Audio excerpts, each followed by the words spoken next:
नमस्कार दोस्तों, मैं हूं आपकी होस्ट और आपकी दोस्त कामनी झा। मेरी दिल्ली मेरी शान की खास मुलाकात में आपका स्वागत करती हूं। जी हां, आपको बता दें, जैसा कि मेरी दिल्ली मेरी शान की खास मुलाकात का आयोजन का मुख्य उद्देश्य होता है कि देश राज्य में अपने कार्य कर्तव्यों के दम पर पूरे राज्य स्तर से लेकर राष्ट्रीय स्तर पर छवि स्थापित करने वाले संघर्षरत महिला, पुरुष एवं सुप्रतिष्ठित समाज सेवियों से आपको रूबरू करवाना। जी हाँ, इसी क्रम में आपकी मुलाकात आज एक ऐसी महिला सशक्तिकरण से करवाने वाले हैं जिन्होंने अपने कार्य कर्तव्यों के दम पर पूरे राज्य स्तर से लेकर राष्ट्रीय स्तर पर अपना छवि स्थापित किया है। जी हाँ, आपको बता दें, अर्चना कंसल जी जो कि बीजेपी नमामि गंगे सह संयोजक है दिल्ली प्रदेश। जी हाँ, आपको बता दें, बाल्यकाल से ही अपनी बहुमुखी प्रतिभा की धनी अर्चना कंसल जी बचपन से ही समाज सेवा, राष्ट्र सेवा और मानव सेवा में हमेशा समर्पित रही हैं। तो सर्वप्रथम मैं आपका मेरी दिल्ली मेरी शान की खास मुलाकात में स्वागत करती हूँ। बहुत बहुत धन्यवाद मेरी दिल्ली मेरी शान का, आपने मुझे यहाँ बुलाया। जैसा कि आपको बता दें, अर्चना कंसल जी जो कि हमेशा से कई विभिन्न संगठनों के द्वारा विभिन्न प्रकार के महिला सशक्तिकरण, गरीब शोषित वंचित वर्ग के विकास के एवं उत्थान के लिए समय समय पर कार्यक्रम का आयोजन करती रहती है। जी हाँ, आपको बता दें, एक हाई क्लास फैमिली से बिलोंग करने वाली अर्चना कंसल जी के कार्यों के विषय में अगर आपको बताएं तो स्लम एरियाज में जाकर उन महिलाओं को सैनिटरी पैड हो या किसी भी चीज को हो, जागरूकता करने का कार्य जो है डीएलएसए के माध्यम से करती रहती है। आइए इन्हीं की जुबानी हम सुनते हैं कि कैसा लगता है और कहां से इनको इतनी प्रेरणा मिली। पहले तो नमस्कार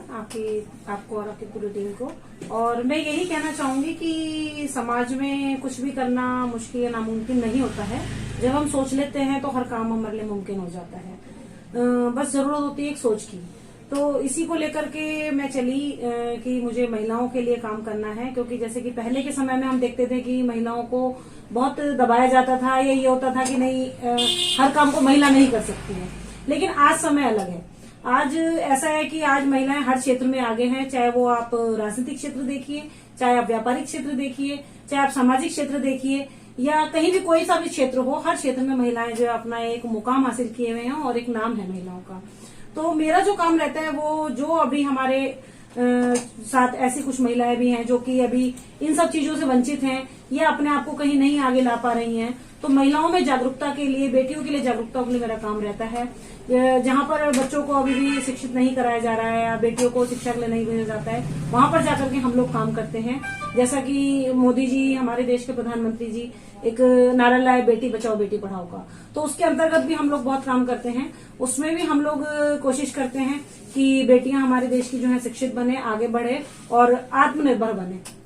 आत्मनिर्भर भारत का भी जैसे कि एक नारा हमारे देश के प्रधानमंत्री जी ने दिया, तो उसको लेकर के भी बहुत सारे ऐसे आयाम हैं जो कि काम कर रहे हैं। तो उनके साथ भी हम लोग मिलकर काम करते हैं और उन आयामों के माध्यम से उनकी नीतियों को और जो सरकार की योजनाएं हैं उनको हम लोग जमीन तक पहुंचाते हैं। उनमें हम लोग समाज में काम करते हैं, चाहे वो समर्थ भारत हो। समर्थ भारत एक ऐसा आयाम है जो कि महिलाओं को, बच्चों को या युवाओं को इस तरीके से एक प्रशिक्षण देता है रोजगार का, जो कि वो रोजगार जिस भी क्षेत्र में करना चाहते हैं, जहां भी वो अपने आप को समझते हैं कि मेरे को इस क्षेत्र में ये काम करना है, उसका प्रशिक्षण भी देते हैं। और उस प्रशिक्षण के बाद उन बच्चों को या उन महिलाओं को उस कार्य को करने के लिए अवसर भी उपलब्ध कराते हैं रोजगार के, चाहे वो किसी कंपनियों में काम करवाना हो, नौकरी दिलवाना हो, या उनको ऋण उपलब्ध कराना हो कि वो अपने घर में ही रह करके, कुछ महिलाएं बहनें यदि अपना लघु उद्योग चालू करना चाहती हैं तो उसके लिए भी वो लोग उसके लिए काम करते हैं। जिस प्रतिबद्धता के साथ कार्य करने के एकत्व साझाकरण की बहुत ही सुंदर आपके कार्य करने की शैली को देखा गया है,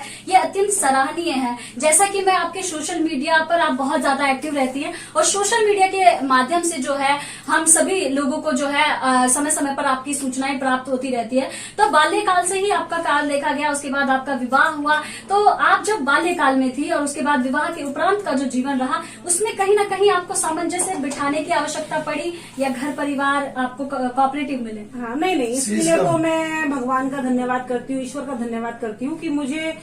शादी से पहले भी कभी भी मेरे परिवार ने मुझे कभी भी ये एहसास नहीं होने दिया कि मैं एक लड़की हूँ, मैं एक बेटी हूँ। चाहे वो खेल के क्षेत्र में रहा हो, चाहे वो शिक्षा के क्षेत्र में रहा हो, मुझे मेरे माता पिता हमेशा ही मुझे सपोर्ट मिला और आगे बढ़ने के लिए प्रेरणा मिली। और इसी तरह से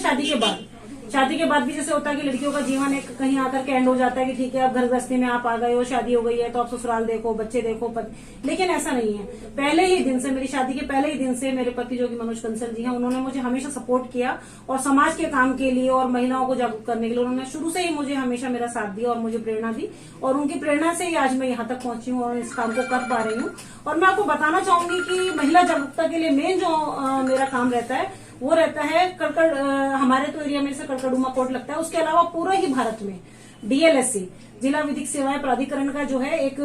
अलग से एक पैनल बना हुआ है, जो कि अपने यहाँ से बुजुर्गों को, महिलाओं को और बच्चों को निःशुल्क वहां से वकील भी मिलते हैं, सरकारी वकील होते हैं किसी भी पैरवी के लिए। उसके अलावा छोटे छोटे जो भी जागरूकता कार्यक्रम हम करते हैं वहीं से मैं अधिवक्ता लेती हूँ, और किसी भी JJ क्लस्टर में मुझे जाना है, कहीं भी मेरे को युवाओं के पास जाना है तो वहां से एक एडवोकेट हमें मिलता है, जिससे कि हम लोग वहां जाके कानूनी उनके साथ में जागरूकता करते हैं और उन्हें कानून के बारे में भी जानकारी देते हैं कि उनके क्या राइट्स हैं, और वो समाज में अपनी बात को कोई भी महिला देखना चाहती है, कहीं भी कानून के रूप में रखना चाहती है तो किस तरीके से रख सकती है। राष्ट्र सेवा, मानव सेवा, समाज सेवा में अपना सर्वस्व न्यौछावर करने वाली, अपने समय में से जो है उसका 70% समाज सेवा में अपना योगदान देने वाली अर्चना कंसल जी की कुछ ऐसी पृष्ठभूमियों पर भी चर्चा करेंगे जो कि सोशल मीडिया के माध्यम से आपको प्राप्त नहीं होती, वो सिर्फ आपको यही मेरी दिल्ली मेरी शान की खास मुलाकात में होगी। तो किस प्रकार की कठिनाइयों का सामना करना पड़ा, जैसा कि आप एक बहुत ही हाई क्लास अग्रवाल समाज से हैं, पैसों की जो है माँ लक्ष्मी की भरपूर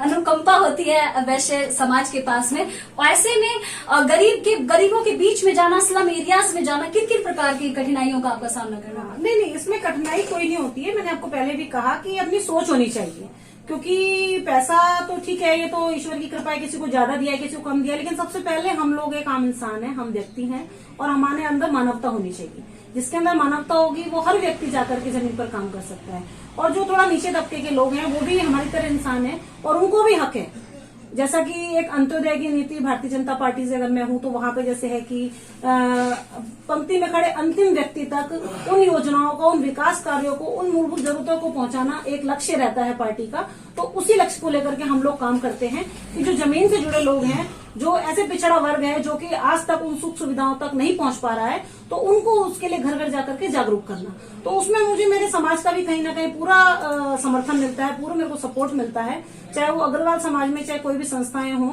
उसमें चाहे अखिल भारतीय अग्रवाल संगठन हो, चाहे अग्रवाल सेवा संगठन हो या अग्रवाल विकास मंच हो। इनमें मैं कुछ नाम भी ऐसे हैं जो कि मुझे हमेशा ही मतलब बड़े भाई की तरह या एक पिता की तरह खड़े होकर के सपोर्ट करते हैं। उसमें चाहे देशबंधु गुप्ता जी हों या योगेंद्र अग्रवाल जी हों, राधेश्याम बंसल जी हों या मनीष अग्रवाल जी हों या अनिल पित्ती जी हों, आनंद गोयल जी हों, ये सभी लोग ऐसे व्यक्ति हैं जो कि हमेशा ही मुझे एक जैसे कहते हैं ना पर्दे के पीछे रह करके काम करना, तो ये लोग मुझे हमेशा ही मोटिवेट करते हैं कि नहीं आपके अंदर क्षमता है, आप समाज में निकलिए, आप काम करिए। तो इनके सबके ही सपोर्ट से भी मैं आगे समाज में काम कर पाती हूँ और जमीन तक मैं चाहती हूँ कि योजनाएं जो सरकार की आती है वो जमीन से जुड़े व्यक्ति तक योजना पहुंचनी चाहिए।